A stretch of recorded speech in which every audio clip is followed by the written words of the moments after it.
Who is your real life hero? What did they do for you? A few weeks ago a woman gave my 8-year-old son the Heimlich. My brother. He broke his neck in 1980. Same as Reeve. At 16. I watched as my mother and a complete stranger pull him from the ocean and bring him back to life. Doctors said he would never make it past 20, then 25, then 30. Fucker lived to be 53. Through all of it, never complained, never said, I want to die, had the best sense of humor, and lived life to the fullest. Bro. https://i.imgur.com/0h7huxf.jpg. A couple of weeks before he passed. Bro. https://imgur.com/a/mg7vr. A couple of days before he broke his neck. Love your brother. Edited. My dad. My biological father took off when I was young. When my mother met and married my dad, he treated me great. Never tried to push himself on me. In 3rd grade, I asked him to adopt me. Since we didn't have a lot of money, he worked 2-3 jobs at a time so they could afford it. He reminds me always that he loves me and has almost punched a few lousy relatives who called me his stepson. He corrects them very quickly that I am in fact his son. I'm very proud of him and hope to become the type of man he is. Edit. Pinched to punched. A random dude I met at a mall. I was 15 years old and had just started my first part-time job. During my lunch break I was sitting on a bench texting my friend when this old man suddenly put his hand on my thigh and started stroking me. I yelled stop touching me and immediately got up. I felt scared, alone and incredibly vulnerable. Only one person reacted. He came over and asked me if everything was okay. I was shaking and just said that I had to get back to work. He then offered to follow me so that I wouldn't have to walk by myself. He made me feel somewhat safe in a very scary situation. So yeah, that dude is my hero. My father-in-law accepted me into his very conservative, traditional family even though at the time I didn't have a job, had no savings to speak of, and came from a different country to live under his roof with no real plan. It took me several years to get on my feet and he never did or said a single thing to make me feel unwelcome or small, even though he could have easily done so. He celebrated all of my small successes and helped us out financially at key moments, even though he was not at all wealthy. He did this because he trusted his daughter's choice, even though in our culture marriages are usually arranged and a woman's opinion counts for less than a man's. And also, I like to think, because I worked really hard to make a good impression on him and let him know how grateful I am. He's a good guy and has taught me a lot. Edit. Holy shit.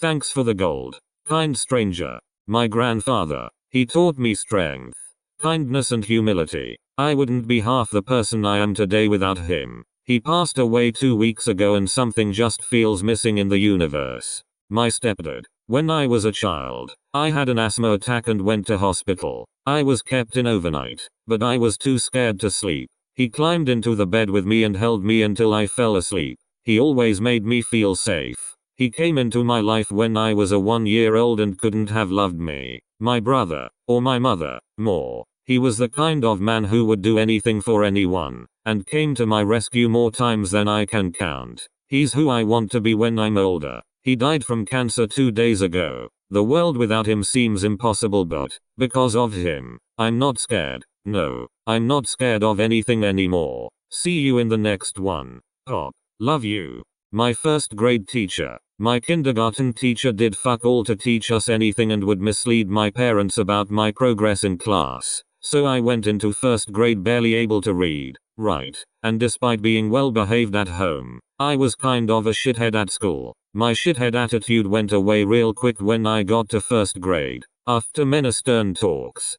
calls to my parents, and timeouts, I still remember the faded white and green mat she had in the corner 25 plus years later. If stopped being a little asshole, she would work with me every day to improve my reading, and kept pushing me to work harder. By the end of 1st grade I was reading at a 3rd grade level. When I was a kid, I would have told you she was my least favorite teacher. I hated having to take my free time to do extra work with her. I just wanted to play with blocks with my friends. Now, I look back on it fondly. I'm not sure who I'd be without her today. The next time I had a teacher like her who was willing to put in the extra time with a student wasn't until 11th grade. I wish there were more teachers like her.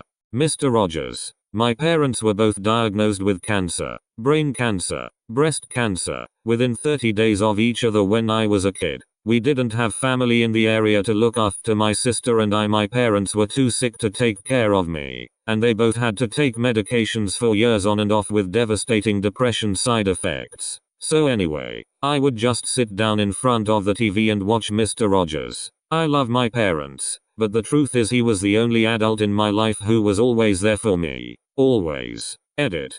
Coins. Gold coins.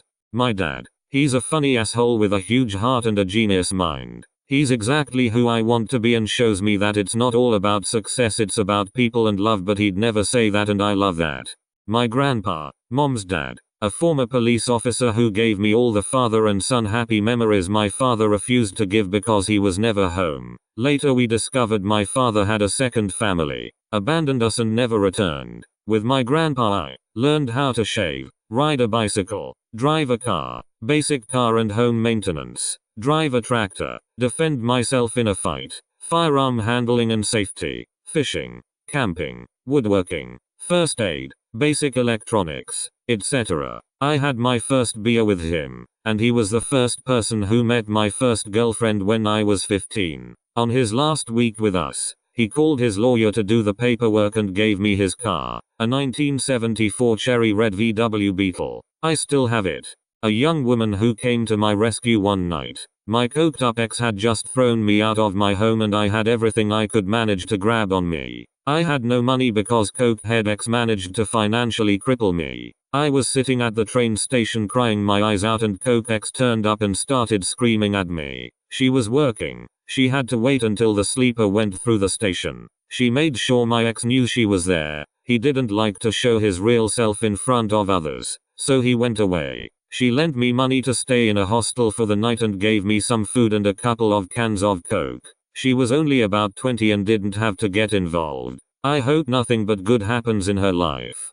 My grandma was the baddest bitch I ever knew. She gave birth at home 18 times on her own with just one other woman there to catch the baby. My grandpa tried his whole life to convert her to his religion, but she died without budging. She suffered abuse, losses and many medical problems until she was brave enough to say she was tired and ready to go. The last week she was alive, she told my mom that she saw death coming for her in her dreams, but she wasn't afraid. She inspires me every day to be a strong mother for my kids and a strong person for myself. I had a teacher in high school who was a quadriplegic. He was injured when I was in 9th grade and came back to school when I was in 11th grade. The fortitude it must have taken for him to repair his life after a catastrophic injury and come back to teaching astounds me. He is still an inspiration for me to this day and he will forever have my deepest admiration.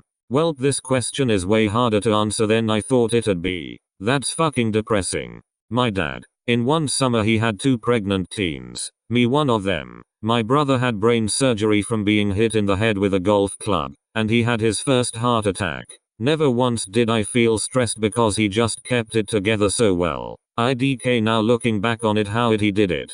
When I was a kid I really liked Dave Batch cause he was a brown Canadian guy like me, but he was fucking cool unlike most brown guys in shows and stuff cause they always get portrayed as losers, right? And I am a bit of a loser, but I still wanted to be cool like Dave and I loved Sum 41. Long live Brown Sound. Unoriginal but my father. He was a stay-at-home dad during a time when it wasn't really socially acceptable. He is my best friend and one of the funniest, most light-hearted people I know, but when I needed a father he was there for me. It didn't matter if the moms and dads at the bus stop would joke about him or laugh at him when I was little. He would walk me and my brothers there every day and wait for us at the stop we got back from school. Something I didn't realize was happening until I was older. He taught me how to respect others and myself. He taught me how to stand up for what I believe in, and anytime I needed someone to fight for me he was there. I was lazy in high school and he pushed me when I needed it. When I wanted to change colleges to be with my girlfriend he was the only one who supported me. 5 years later he was the one who ran the ceremony at my wedding for that same girlfriend.